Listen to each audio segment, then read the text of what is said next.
What's up, social media? I'm Mike, and today I'm back with part 9 of the What It's Like to Be Homeless series. Again, I would like to reiterate, the reason I said what's up social media is because I'm no longer only hosting my content on one platform. Speaking of which, big shout out to Shelton, who is the only person who got to see this previous content. He got to see part 8 of this series before anyone on earth, because he was the first subscriber to the new location. So thank you very much, Shelton. You may be the only person seeing this content at the rate that it is taking YouTube to approve it. So today we're going to be actually picking up the actual homeless story where it left off. So I'd kind of gone off on a tangent trying to explain some of my childhood to help you to better understand where I was coming from and why this next part of the story played out the way it did. So I've been describing sort of my relationship with my dad, my parents' divorce, and then how I came to be estranged from my mother, basically. So here I am sitting in the Taco Bell, and it's pouring rain outside, and reality has just really set in. You know, now I'm realizing, fuck, like, I got a major problem on my hands here. Like, you know, what am I going to do? I have no real place to go. And, you know, basically my meal ticket has run out. Again, like I said, this is a long time ago. And living on the street doesn't exactly provide you with a lot of really memorable moments every single day. And so you kind of have to pick and choose, like, there's a limited amount of data that reoccurs. I know that on this particular day, somehow I got to my mom's house. I think my brother came and picked me up, but I'm not entirely certain. What I do know, and for the sake of continuing the story, is that somehow I got from the Taco Bell that was at 635 and Skillman Adelia area of DFW out to my mom's house in North Garland at the time. And I don't even remember, honestly, like getting there. I remember very little about this particular interaction.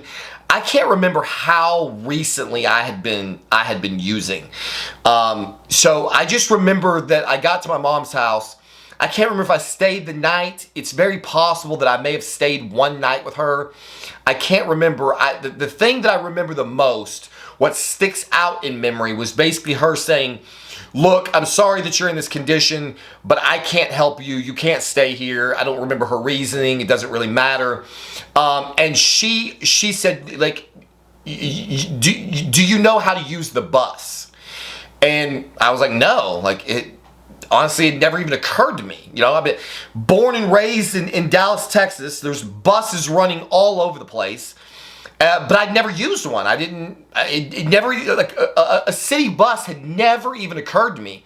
So this entire time that I was basically trapped in this budget suite, just walking to whatever was immediately available to me, it had never occurred to me that I could actually get out and move around the city if I caught the bus. And so my mom, I remember her being in a pretty good mood. Like, she was trying to be helpful, but it was just like, you can't be here. And I know that I can't remember exactly what was going on in her life at that time. I think she was, well, it doesn't matter. I don't want to share too much personal information, but I just remember that she collected a whole, like, shit ton of change. Like quarters, and I think I had, she gave me like $8 or $10 in quarters, because she was thinking that, like, the buses were still quarter operated. And I think she had some bus maps or something. I don't remember. She had some documentation, and I think she took me down to one of the transit centers. I can't remember exactly, but somehow I got from her house to either a transit station or the first bus station. And it was just like, pick a bus at random. Like, I didn't have anywhere to go. And so it was basically just me trying to kind of figure out this system. And so I walk onto this bus, And the bus driver explains, or maybe I paid for the pass at the transit center. Regardless, what ultimately matters is that I found out that at this time in the DFW area, you could get a bus pass. It's called a DART pass, Dallas Area Rapid Transit. You could get a DART day pass for $2. $2 would entitle you, would pay your way to ride the bus and the train all over the Dallas Metroplex. So you could actually go over to Fort Worth, but that was an additional fee. So for $2, you could basically travel all over the entire DART system that covered Dallas proper and most of the adjacent suburbs. It's a very, very, very large area that you could cover. And so all you had to do was pay $2 and you could ride the bus all day long. That was included. You could go wherever you wanted. And so at the DART bus stations, they have what's called a system map. And so the system map shows you everywhere that there is a bus or rail or any part of the Dallas Area Rapid Transit system. It shows you everywhere you can go. And it tells you on the map so if you pick, like, for example, if you pick like a Garland Road, for example, in Dallas, Texas, that used to be bus line 400. So the 400 bus would travel down a large portion of Garland Road and would terminate at the South Garland, I think it was the South Garland Transit Center. And so from the transit centers, then all of these different buses meet there and then leave out to go all over Dallas. And so basically I got on the bus and figured out that now I had the ability to kind of spread my net. Like I could travel around and try to figure out how to fill the day. So in the beginning, I just rode around. Like I would get on the bus, I would ride to like I got to an area that had like some fast food restaurants or something, for example, and then I would get off the bus and I would go panhandle in parking lots until I got enough money to eat, and then I would go get a bite to eat, and then I would get back on the bus, and maybe I would go to the library. And so one of the things I used to like to do was go to the library because I didn't have any place to go. And so the first day, like on the street, the problem was sleeping. And so I didn't know where to sleep. And I didn't have any place to sleep. So I was up all night long riding the fucking bus. And I remember I was still learning the system, basically. So I'm on this bus, and this bus terminates somewhere in Dallas somewhere. I didn't know like that eventually it was just going to stop. I didn't know what was going to happen. And so the bus basically goes, "Hey, this is my last stop. You have to get off." And so I get off this bus, and it's like 10:45, 11 o'clock, and there's no other buses coming. So I'm up like in North Dallas, like in Richardson area, and it's like bus riding day is over. And so this was like my first actual night on the street that I can remember. Again, I spent a lot of nights on the street. This one night in particular stands out, and I suspect it was at least one of the very, very early nights. So I get off this bus, and I don't know where to go. Like, I don't have anywhere to go. So this bus terminates relatively close to Interstate 75 in the North Dallas Richardson area. And so basically I just start walking. And so it's like 11 o'clock at night. I've been up since, sometime, in the relatively early morning, because I had gotten kicked out of my budget suite, and/or had stayed at my mom's house that night, and so she had to go to work. So I would have been up since early in the morning.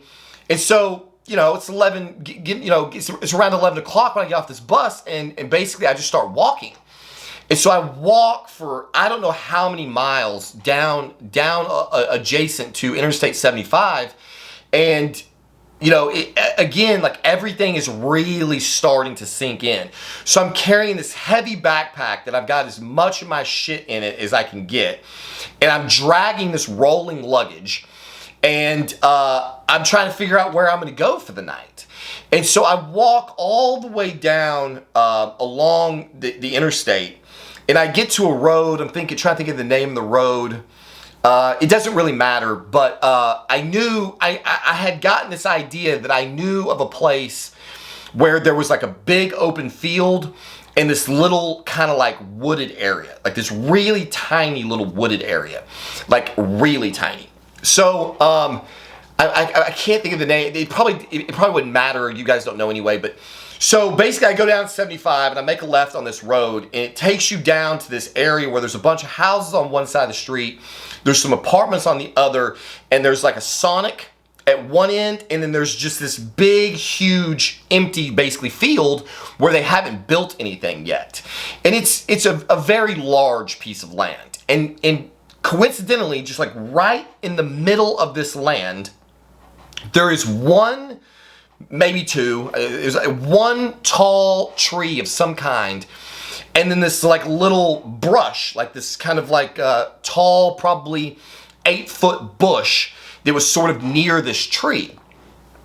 So I'm thinking maybe this might be a good place to kind of bed down for the night, because I don't know where to go, you know, and I'm getting fucking tired and I'm really worn out. And it's emotional, it's stressful, and like the whole time you're walking, like you're tired, you're carrying all this heavy shit, but really like the weight of your decisions is starting to fucking land on you. Like, you know, like, dude, I'm fucking homeless. I'm just walking around in the middle of the fucking night, all alone. I have no place to go. I have no plan. I have no money. You know, like I've been eating because I've been panhandling money, but I would always just panhandle till I got enough to eat. And so it wasn't like I was carrying around extras. And so I get to this like little wooded area, or this like little area where there's this tree and this bush. And I was planning on I tried to like put my bags down, and like I was gonna like lay down and curl up on the ground there. But you know, there's like some debris and shit in there, and I didn't know, like maybe other homeless people had slept there, and I didn't know what would happen if I fell asleep, you know, and somebody found me. Like, cause to my mind, like there's a lot of scary bad people on the street, and like if some homeless guy finds me sleeping under a bush, like, I mean, who knows what he might do, right? And so I'm scared. Ultimately, I'm just scared. Like I'm scared. I'm fucking 21 years old. I've never not had a place to live. This is my first night, or one of my early nights on the street. And I've got myself stuck out, and so it's getting late, and I gotta fucking try to find a place to sleep. And so I just couldn't bring myself to just lay down on the ground and fall asleep in this you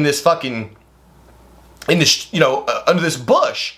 And so luckily this tree, or not luckily, but the fact of the matter was this tree had a relatively low branch that was like big around. And so I put my rolling luggage down on the ground by the tree, or maybe I stashed it in the bush, I don't remember. I just remember that I climbed up into this tree, and I'm like basically straddling this large tree branch, and like it was at such an angle that I could kind of like try to like lean forward and lay down on it. Like I could try to sleep face down in this fucking tree. And I'm like, I'm done. I'm fucking beat. Like I'm super tired, and I'm kind of strung out feeling, you know, and it's a lot. And so I'm up this tree, and I go to like try to lay down straddling this tree. And this is how my brain works. I'm like laying down, and I don't know whether I started to feel like I was gonna fall asleep, or I was just laying there. And suddenly it occurs to me, like, dude, what if you fall asleep and fall out of this fucking tree? Like, this is gonna be a bad day. You know, like it probably would have been fine if it was low enough for me to get up in it. You know, it couldn't be that far of a fall. But this is what I'm thinking. So my stupid ass takes one of the shoelaces out of my shoe. I probably had to get them both out. I don't remember. But I just remember getting the shoelaces out, and I was gonna go to try to my bright fucking idea was that I would tie my shoelaces around my waist and around this tree so that I wouldn't fall out of the tree. And so while I'm sitting here, laboring through this decision of how to try to tie myself into a fucking tree to sleep, it occurs to me, like, damn, this is a shoelace. Like, if you fall out of this tree, if this doesn't work out the way you're planning, and you fall out of this tree, but you're hung up by this shoelace, this is gonna be even worse. Like, you'd be better off probably just falling to the ground than hanging yourself or fucking yourself up, hanging out of a tree in the middle of the goddamn night, in the middle of a field that while passing cars could see you, like, I don't know how many people are stopping in the middle of the night because they see some guy hanging out of a fucking tree in the middle of fucking Dallas. And so I'm like, oh my God, like, this is fucking nuts. Like, you can't do this. You can't sleep in a fucking tree. This is not gonna work. So I get my shoelaces all put back together, climb down out of this fucking tree, get all my shit, start walking again. Like, maybe a quarter of a mile down the road on the left, there is a car wash. And it's cold. Remember, like, this is around, January probably in Dallas.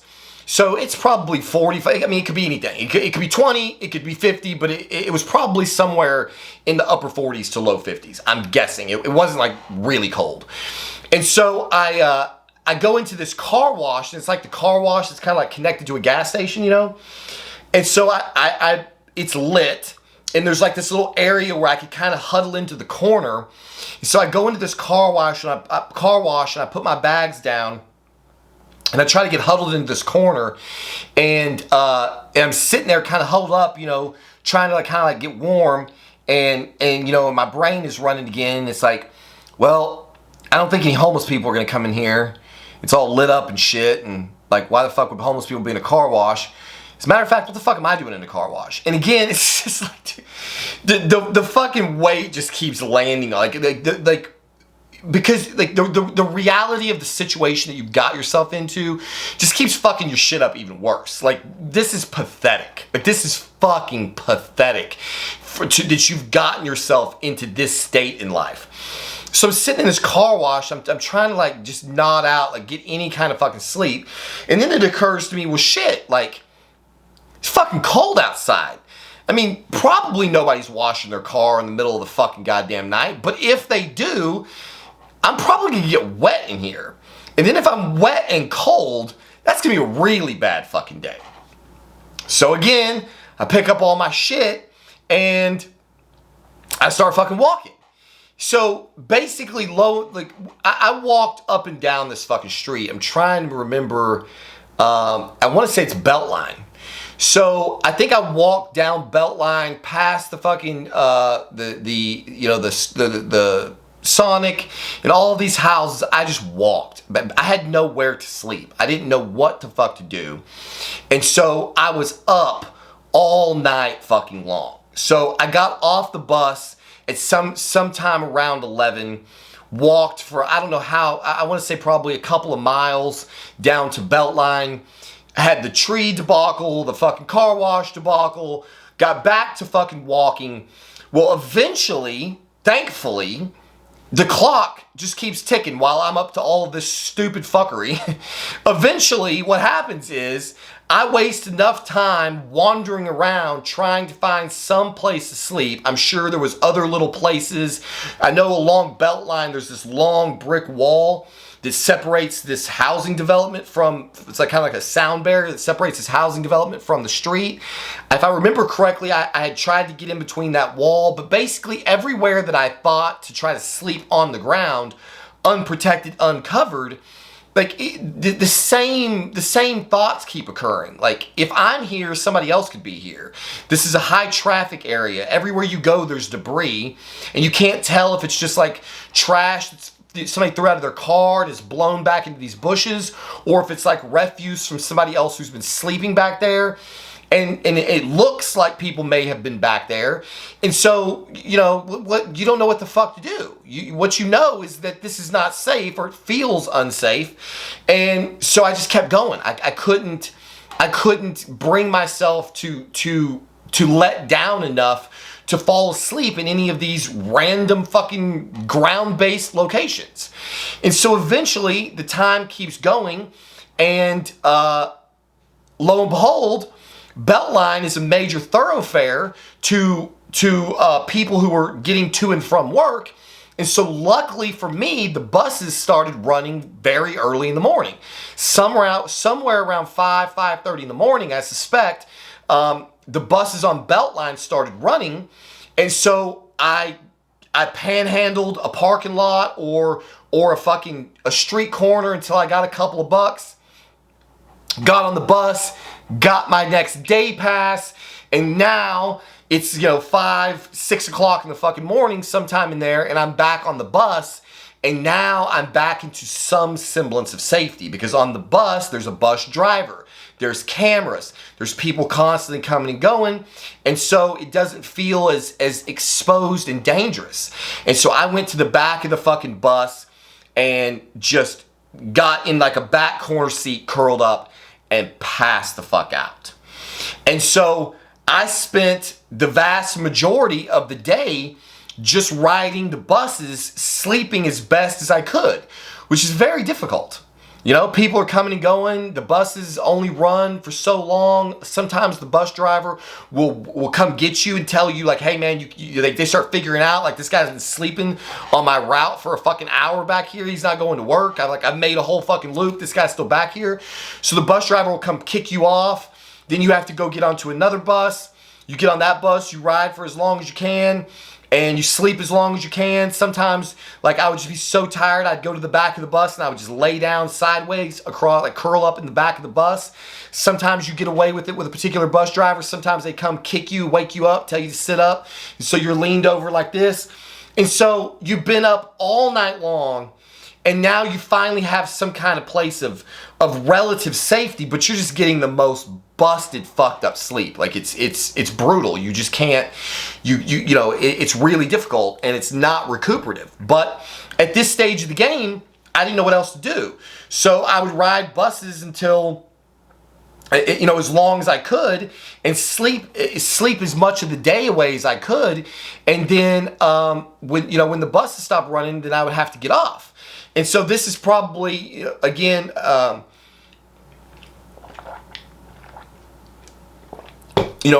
not going to be able to give you day by day. I was on the street for over a year.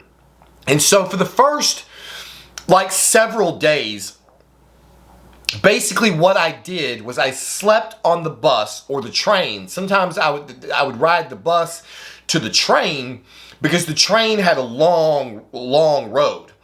And so I would sleep on the train until it got to the end, and sometimes they would kick you off, sometimes they would let you stay on. And so it was not infrequent that I would ride the train all the way to the end of the South Line, to the North Line, to the South Line. I could stay on that train sometimes for 3 full routes, getting this kind of broken sleep, getting jostled around, the doors opening, closing, people talking, people sitting down next to you. But keep in mind, this whole time, I don't look like the average homeless guy. So the clothes I have are like Tommy Hilfiger polos and blue jeans. I'm 21 years old. I've got my hair is probably as long as it is now. I was clean shaven, and so I didn't look dirty. I didn't look, how like homeless people look like they've been tanning, like they've been tanning for like decades. Their skin is all decrepit, and they're, I didn't look like that. I just look like your average maybe college kid and I got book bags and shit. Like, I didn't look like a homeless guy. And so I think a lot of times I got left alone because whatever reason, they left me the fuck alone. And so I would ride the bus back and forth, or the train back and forth, get on buses until they made me get off. And then I would get off until the bus stopped running. And so when the bus stopped running, then that was kind of my day. And so at night, I just walked the streets. And so I would walk the streets. I'd have a couple of bucks. I'd get something to eat. I'd find some place I could sit. One time I remember going inside of like 24-hour locations. You go inside and kind of hang out until somebody makes you leave. Just have a place to sit. At the time, I still had all my book. I had a bunch of books and magazines and my journals, and so I did a lot of writing. Like I would find a place to sit, or like a restaurant that was 24 hours, like a Denny's, or like a Taco Cabana. One time, I remember being over in North Garland, and the buses stopped running, and I'd been getting busted sleep all day, and I was fucking tired, and I went in the bathroom in the middle of the night in Taco Cabana, and just went inside there and curled up in the corner and slept in the bathroom at Taco Cabana. And I probably slept in there for, I don't know, 2-3 hours maybe. And before somebody actually came in there and got me out, they made me leave. And that was, again, another one of those really fucking low moments. So in this early going, as this shit continues, you've tried to sleep in trees, you tried to sleep in the dirt and the ground, you try to sleep in a car wash. I'm sleeping on buses and trains. I'm constantly getting kicked out. Like you just keep sinking lower and lower. And then one night you find yourself sleeping in a fucking dirty, pissed on Taco Cabana bathroom in the middle of the night. And again, it's just like it keeps becoming more and more, apparent that, like, dude, this is fucking rock bottom. And so that particular night, I remember the Taco Cabana people kicked me out of that bathroom, but I had made it, quite a while. And so it was late in the morning. It was maybe like around 4 o'clock in the morning or something. And relatively close by was one of the major transit centers. And so I walked down whatever that road is there to the transit center. And I was basically hanging out outside the transit center just waiting for the first buses of the day to arrive. And I'm sitting there, and people slowly start showing up. And there's this young guy, like about my age, and he had this big, like, backpack. And he's sitting there, and I'm sitting here with my backpack and my rolling luggage and probably looking all depressed because I just slept in a fucking Taco Cabana bathroom floor and then got kicked out in the middle of the morning. And so I'm kind of, disheveled and depressed looking. And this kid, this guy, about my age, he finally goes, like breaks the ice. And he starts with this conversation with me, and he kind of starts asking me, like, where are you going? What are you doing? And I don't remember what happened, but eventually I was kind of like, dude, I'm homeless. Like, I don't have any place to go. And he goes, yeah, it's kind of what I thought. And I was like, really? He's like, yeah. He's like, so am I. And I'm like, oh, really? And so, like, you kind of weirded out because, like, why is this dude talking to me, And so he's like, hey, you want to, like, I'll take you some. I remember exactly what he said. He basically broke the ice, and he kind of offered to give me some fucking pointers. And so I was like, shit, like, this is like my fucking first breath of fresh air in maybe a week. I don't know how long I'd been on the street at this point. So I'm kind of like, beggars can't be choosers. Like, I don't really know if I can trust this guy, but he's not very big. He doesn't look threatening. And so we get on the bus together, and he starts breaking out like kind of like what he's all about. And so he's kind of this homeless nomadic kid, and he's up in Dallas from Austin, and he's just kind of like this loner kid that's traveling around. And he started showing me how he had this backpack, and he had like a tent. It's called a bivy sack, which is like this little mini tent. You could look it up. It's spelled B-I-V-Y, bivy sack. It's like a tent that basically just fits over your body. It's really tiny. And so he's showing me how he's got this little camping stove, and he's showing me all this like really ultra lightweight gear that he has, and he carries it all around in this backpack, and he sleeps in wooded areas in the middle of the night. And so I'm like, wow, okay. So like, this, and he's basically like trying to like make a friend is what he's doing. He's trying to like make a friend so that he could have somebody to travel with. And he was trying to talk me into going. He was also like into hiking, I think. Like he was going to go try, I think he was up from Austin trying to get to some hiking trail. This is like your standard fucking like beta libtard granola, like, hiking homeless guy kid, except he was like in his early 20s. And so he kind of teaches me the ropes about how he's, you know, able to kind of like cook for himself. He's got all of these trinkets and shit in this backpack. And then he says, you know, tonight I'll take you and show you one of the places that I sleep. And so I'm like, okay, cool. And then so we get to this area in Garland, and it's an internet cafe. And so he shows me how you can go in, and I can't remember if it was like, it was real cheap, but they had these computers, and you know, you could use the computer for free, so you could like log in, check your email, do whatever you could do on the internet back then, which is not a lot. Again, this is 2001. So, you know, basically check your email. He would kind of keep up with some people that he would sometimes meet up with in various cities to try to go backpack, like the Pacific Coast Trail or all these big backpacking events, or like whatever events these, I don't know what the fuck they were doing. I was just trying to figure out how to survive. And I'm basically just soaking up whatever information that I can. And so this guy, we spent part of the day at this internet cafe, and he's showing me, exchanges information with me. And so we ride around the bus, and I think it was him maybe who told me, like, you know, libraries are a good place to go. And so he's giving me some pointers about different places that like, you know, I could go when I'm looking for a place to sleep, or places that are relatively safe, places you can use the internet. There was various things that he took me into Walmart, and he showed me like, hey, here's like a supply list of things that you should start targeting. You know, he showed me like a tent that I could get, some various different like survival gear, basically stuff that you could use so that you're basically not just walking around, you know, with nothing, just sleeping on fucking buses. It's like, hey man, if you're gonna be on the street, there's like a better way to do this. And so it's like, okay, cool.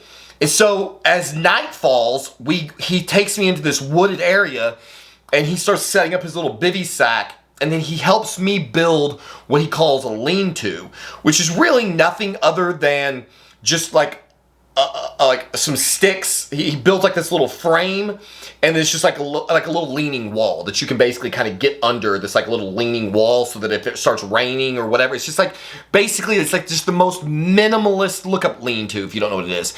It's basically the most minimalist shelter you can possibly come up with. So effectively you're not totally exposed, but you're like still vastly exposed.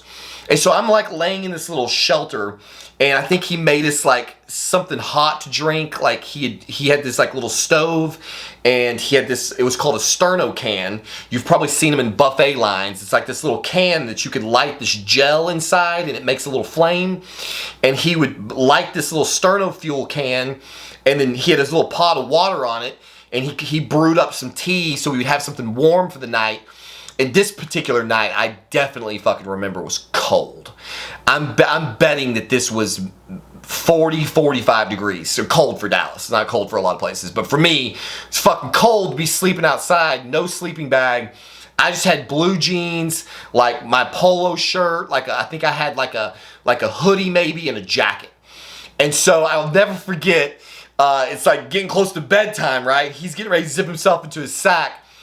And he looks at me, and I can't say he's looking at me funny, and I'm like, I'm looking at him like, we're both kind of looking at each other like, I don't know about this. I'm about to go to sleep next to some fucking random dude that I just met at the fucking bus station this morning.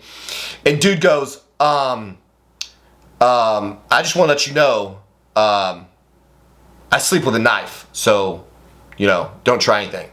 And I kind of bullshit. I go, yeah, me too. He's like, okay. Okay, we're cool. Nobody's gonna do any weirdo shit in the middle of the night, and we're both armed, so don't fuck around. And so he zips himself into his bivy sack, and I curl up under this like little lean-to thing that he's built and try to go to sleep. Damn, son. Like, I froze my fucking ass off that night. I don't know how much sleep I got. It was minimal at best.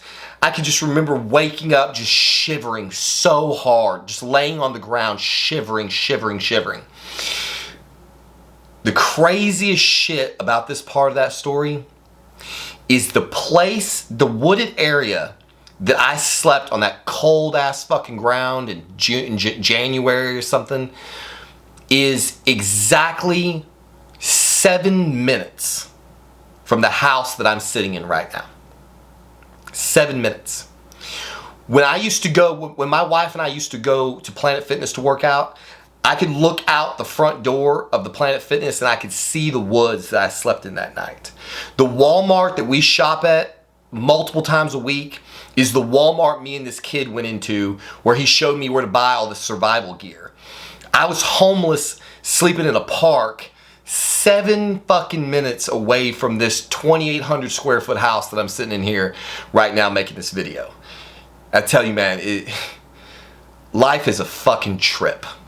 And so I slept in that fucking cold ass ground, shivered my ass off, and we wake up in the morning, or he wakes up. I was up most all fucking night, and I just remember, like, you know, seeing the sun come up and knowing that the fucking bus station was open, because inside the bus station, obviously, it's heated and cooled. And man, I didn't give a fuck about anything in life except getting in that fucking bus station. And this motherfucker wants to have breakfast and shit. And we're out here in the middle of the woods. I'm just shaking to fucking death. I'm so fucking cold. He unpacks all of his fucking bag, gets his little sterno fuel. He gonna make his coffee first thing in the morning. I'm trying to be nice because dude's gone out of his way to fucking help me. All I really want to say is, can we please go get in this motherfucking bus station? And so dude sits here at fucking 40 degrees. Must have taken for fucking ever to boil this water, make this coffee. And so at least, you know, you get some warm coffee in you, and that helps. You're just shaking, you know, fucking freezing to death outside. And so finally, he's done with the fucking coffee send-off. And so we make our way into this bus station where I had basically kind of like extracted as much information as I really needed for the time. And I'm not really a joiner at all. And I wasn't really interested in having any more fucking cold ass nights sleeping outside. And so eventually I decided, like, you know, hey man, like, I appreciate you. I had his contact information, and I was like, you know, like, I'll email you or whatever from the fucking internet bar, whatever it's called. And I think we maybe like set a time to like meet up at the internet cafe or whatever it is. I can't remember, but I just remembered, like, I just wanted to get back in that bus station.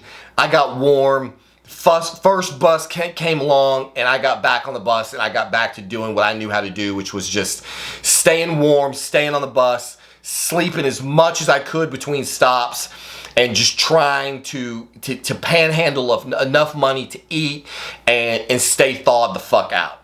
And so that's where I'll leave this episode. When I come back, I'll tell you what I started to do to make a change, because I wasn't on the street very long before I started to figure out that, you know, the way I was going about it was not going to last very long, and I had to come up with something. So when I come back, I'll explain to you how I started making the steps to get from being completely homeless on the street to actually having a place to lay my head at night. So as always, thank you for watching this, and we'll see you on the next one.